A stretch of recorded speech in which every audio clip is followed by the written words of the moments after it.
아이덴티티란 영화에서 주인공의 인격적 자기는 각각의 존재적 특성을 가지고 나타납니다. 수많은 인격이 나타나면서 우리는 그 중에 본인의 인격이 무엇인지 궁금해합니다. 각 자아는 주인공을 보호하기 위해 창조되고 그 자아들 뒤에 숨어 보호되는 것이 근원적 자아일 것입니다. 다락방 속의 자아들이라는 책에서는 우리는 다양한 각각의 자아로 구성되어 있다고 합니다. 이 주장대로라면 총합이 나인 것입니다. 영화 중에 거울을 가운데로 해서 이쪽의 나와 저쪽의 나를 통해 외연적인 자아와 내연적인 자아의 특징을 표현하는 영화들이 있습니다. 겉으로 드러나는 나는 내성적이나 내 안에서 또 다른 나는 공격적인 특성을 보이거나 또는 자기중심적인 자기의 충만한 모습을 보입니다. 그러나 그 내부에서는 부족하고 결핍된 열등한 자기를 숨기고 있을 수도 있습니다.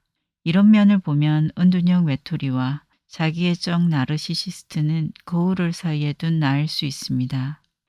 최근에 유행한 MBTI에서는 궁극적으로 I와 E, S와 N, T와 F, J와 P의 두 성향의 극단이 아닌 중간에서 양쪽을 효율적으로 활용할 수 있는 것이 중요하다고 합니다. 즉, 하나의 극단은 평양된 사고와 태도를 만들어낼 수밖에 없습니다. 외톨이와 나르시시스트는 자기애라는 영역에서 자기애의 대립적 표현형일 수 있습니다. 여기서 자기애에 대한 궁금증이 생깁니다. 책을 찾던 중 도서관의 신착 도서 코너에서 우연하게 찾은 책입니다. 자애하는 자기애라는 책으로 저자는 사이토 타마키입니다. 이 책은 자기애의 문제가 은둔형 외톨이에 영향을 미친다고 이야기합니다. 이 책의 저자는 자기애를 프로이트 이론에서의 자기애가 아니라 하인즈 코어스의 자기애 개념을 가져와 이야기합니다. 우리는 자존감을 가져야 된다는 이야기를 많이 들었습니다. 자존감은 나에 대해 스스로 긍정적인 느낌을 가진 상태입니다. 그럼 자기애라는 말은 어떤가요? 자기애라고 하면 바로 나르시시즘이 떠오르고 연속적으로 가스라이팅이라는 단어로 또 따라 떠올릴 수 있습니다. 자기애에 대한 검색을 해보았습니다. 위키백과에서 검색 결과 이렇게 정의되어 있습니다.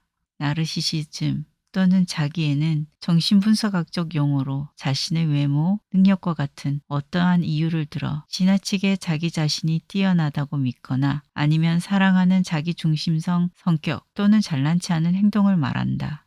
이 정의를 읽어보면 부정적으로 읽혀집니다. 자기애에 대해 다른 시각도 살펴볼까요?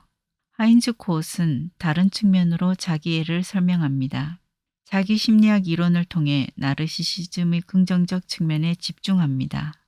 유아기 때 가지고 있는 나르시시즘이 발달 과정 안에서 포부와 자아 이상으로 변화된다고 하는데요. 이를 통해 삶을 살아가며 목표로서 주체적으로 나아가게 하는 이상과 추진력을 가지게 된다고 합니다. 건강한 자기애는 성장 발달하며 건강하게 형성되면서 삶의 긍정적인 힘이 된다는 이론입니다. 이 책의 저자 또한 자기애는 우리가 삶을 살아가는데 긍정적인 바탕이 된다고 합니다. 책 뒷부분에 저자 스스로가 자신이 일본 또래 문화에서 인기도를 통해 등급화하는 스쿨카스트에서 하부층에 있었으며 커뮤니케이션에서도 어려움이 있었다고 고백하는데요. 그 시간을 잘 통과할 수 있었던 것이 자신이 가진 자기애의 덕분이라고 합니다. 일본 애니를 보면 신학기 초기 내향적 여주인공이 학급의 문을 열면서 이미 그룹화하였다는 대사가 자주 등장합니다. 또래 문화는 그룹을 형성하죠. 그런 그룹에 편입되지 못하면 학교 적응에 어려움을 겪게 됩니다. 저 또한 신학기 초에 새로운 반으로 바뀌면서 새로운 친구를 사귀지 못할까 걱정했던 기억이 있습니다. 어색한 그 짧은 시기에 위축되지 않도록 하고 스스로가 스스로를 지지하는 힘이 필요합니다. 내가 나를 사랑하는 자기애는 힘든 시기를 버티는 가장 근본이 될 수 있는 힘이다라는 것이 저자의 주장이기도 합니다. 책에서는 건강한 자기애와 자기를 부정하는 자기애를 각각 이야기하는데요. 자기애에 대한 유연한 사고와 함께 수많은 자기계발서에 거론되는 자존감, 자신감 등과는 다른 부분을 다루며 더 연약한 나를 보듬을 수 있는 시각을 제시합니다.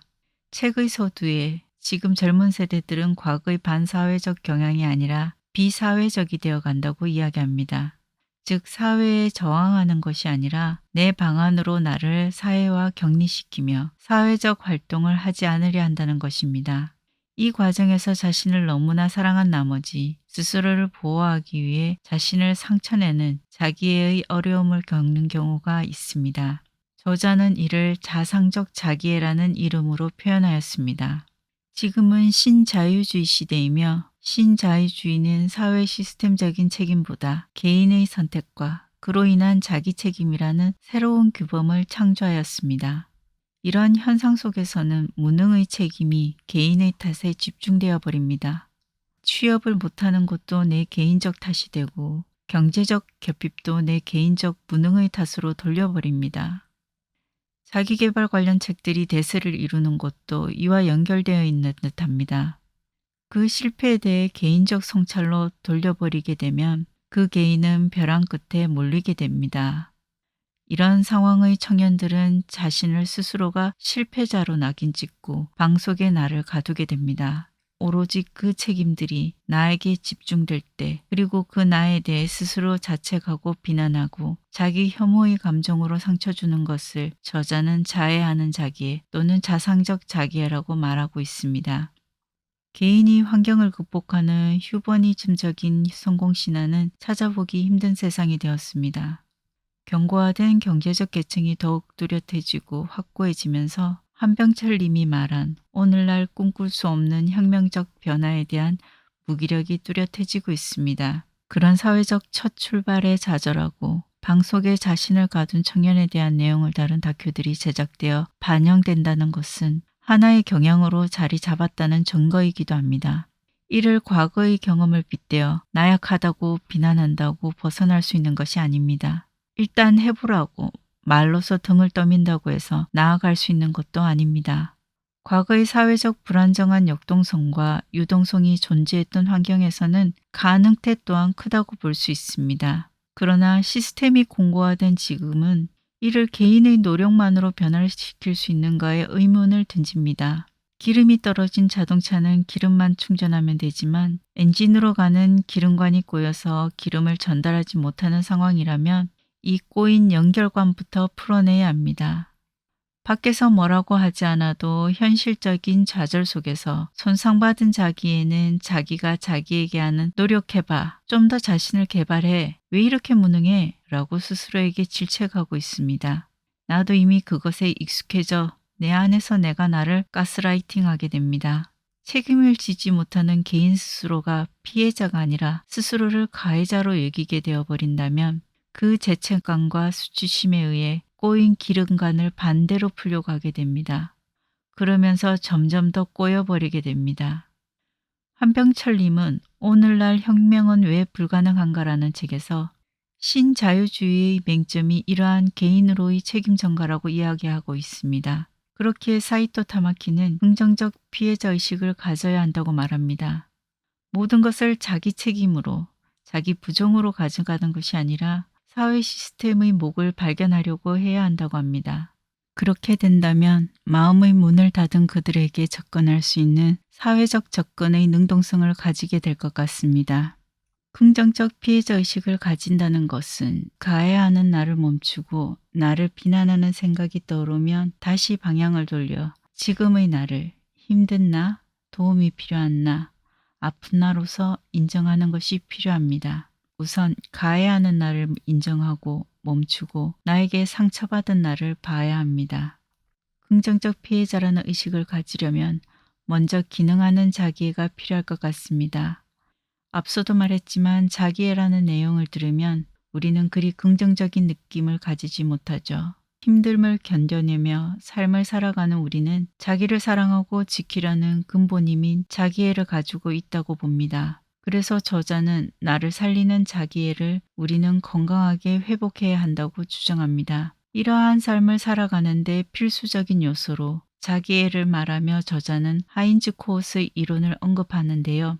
하인즈 코옷은 진정한 자기애는 자기 자신을 사랑하는 것이고 자신을 사랑한다는 것은 인간이 살아가면서 건강한 자기애를 가지고 자신과 타인을 사랑하며 건강한 성숙과 성장을 이루어내는 것이라고 합니다. 그러기 위해서 저자는 자기 심리학 이론 중 초기의 변용성 내재화 단계에서 향상심과 이상이라는 이그 구조로 자기가 발달해가는 부분에 초점을 맞춥니다. 향상성은 야망이며 야망이라는 엔진으로 이상이라는 결승점을 향하는 구조라고 표현합니다.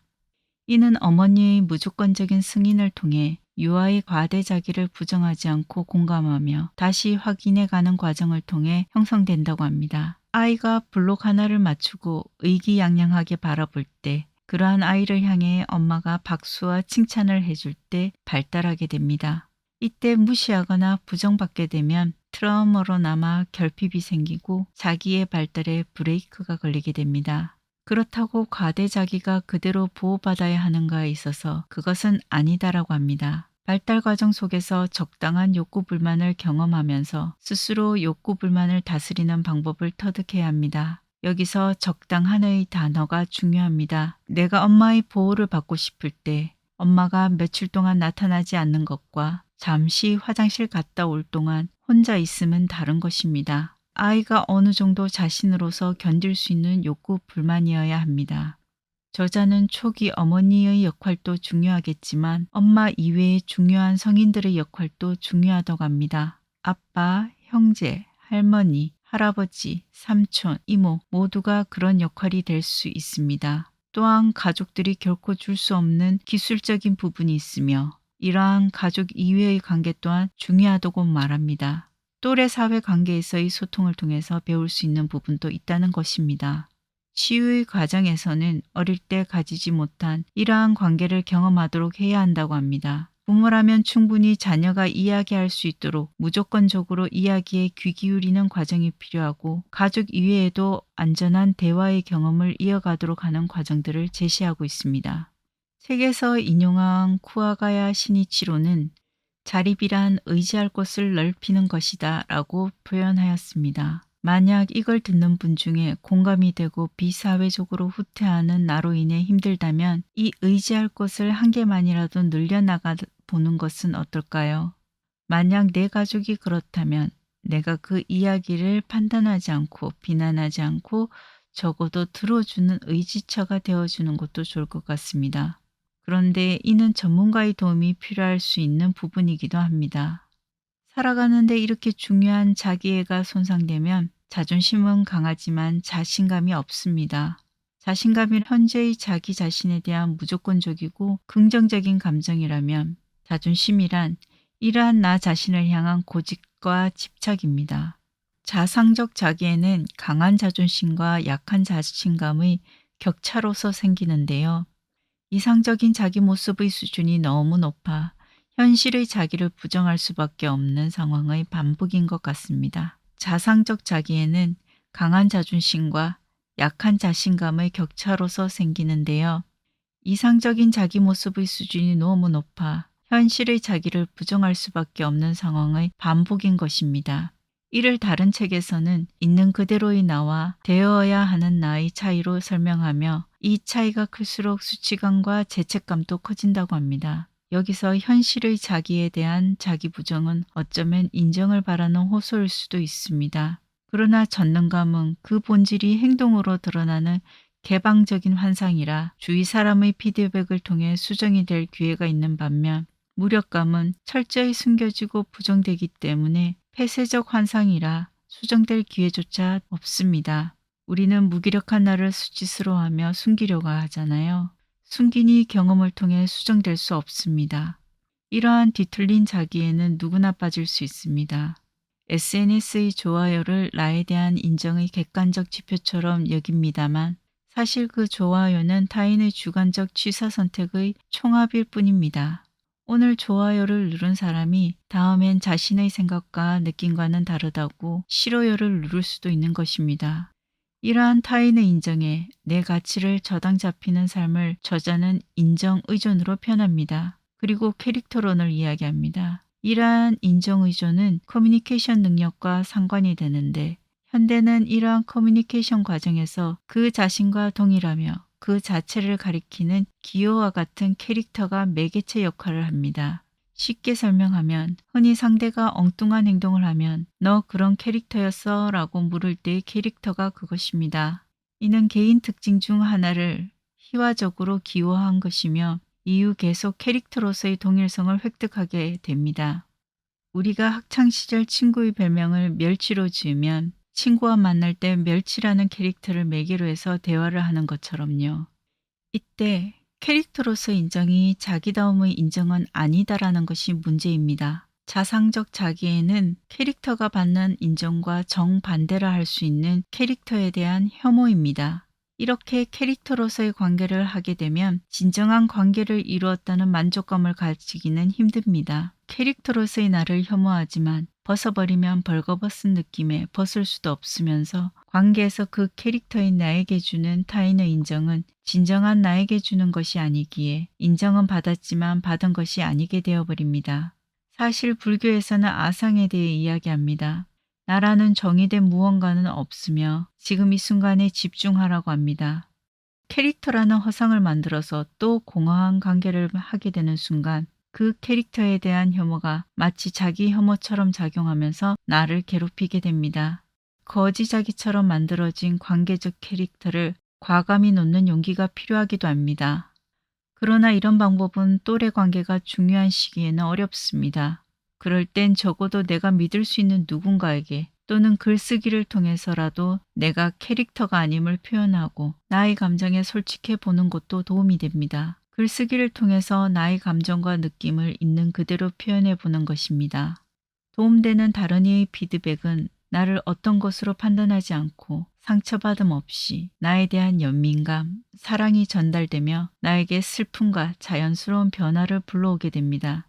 진정한 나를 표현해 보려는 시도를 할 때는 이러한 반응을 기대할 수 있는 사람을 조심히 골라야 합니다. 그래서 우리는 돈을 들여서라도 전문가를 찾아가게 됩니다. 글을 쓰거나 가까운 이의 관계에서 치유받거나 전문가의 도움을 받거나 하는 과정들에서 나 스스로 나를 힘들게 하는 나의 신념들이 과거의 나를 살리기 위한 그때는 최선이었고 나를 지키려는 자기애적 사랑이었음을 받아들입니다. 그럼에도 불구하고 살아내고 있는 나 또한 나를 사랑하는 것입니다. 강을 건너면 배를 버리고 길을 가라는 부처님의 말씀처럼 지금 나를 괴롭히는 신념과 습관들이 있다면 버려가는 노력을 해가는 것입니다. 당신은 최선을 다했습니다. 고생하셨습니다. 자랑스럽습니다. 어떤 글에서 사람은 각자가 섬이며 삶을 살아가며 그 섬길이 다리를 놓거나 배로 왔다 갔다 하며 외로움을 달래며 살아간다고 합니다. 이 책은 은둔형 외톨이 등의 문제를 공감으로 풀어내고 있습니다. 그리고 그들이 숨어 들어가는 행동을 통해 호소하는 울림에 대해 그들이 자기애를 가지고 있으나 비틀어져 있을 뿐이며 이를 건강한 자기애로 바로할 수 있도록 돕는 과정을 거쳐야 한다고 이야기하고 있습니다. 우리가 우리를 비유하고 있는 이면에는 사랑이 있음을 믿을 때 희망을 가지고 나아갈 수 있습니다. 우리들은 저마다 자기만의 마음속 외톨이의 방이 있을 수 있습니다. 이 책의 치유 과정은 끝 무렵에 간단하게 다루고 있는데요. 어쩌면 저자의 현장 경험이 치유를 더욱 깊이 다루지 않은 것은 아닌가 생각했습니다. 누군가의 삶을 그 평생을 어찌 몇 마디의 확언으로 몇 가지의 행동 실천으로 이겨낼 수 있겠습니까? 그렇기에 이 책을 통해 우리가 자상적 자기애를 인지하고 인식하는 것만으로도 충분히 가치가 있습니다. 적어도 어디에 상처가 있는지 알 수 있다면 우리는 도움을 요청하고 방법을 찾아낼 수 있을 것입니다. 치유의 시간을 시작할 수 있을 것입니다. 그렇게 내 안에 갇힌 나를 해방하는 순간을 기대합니다. 응원합니다.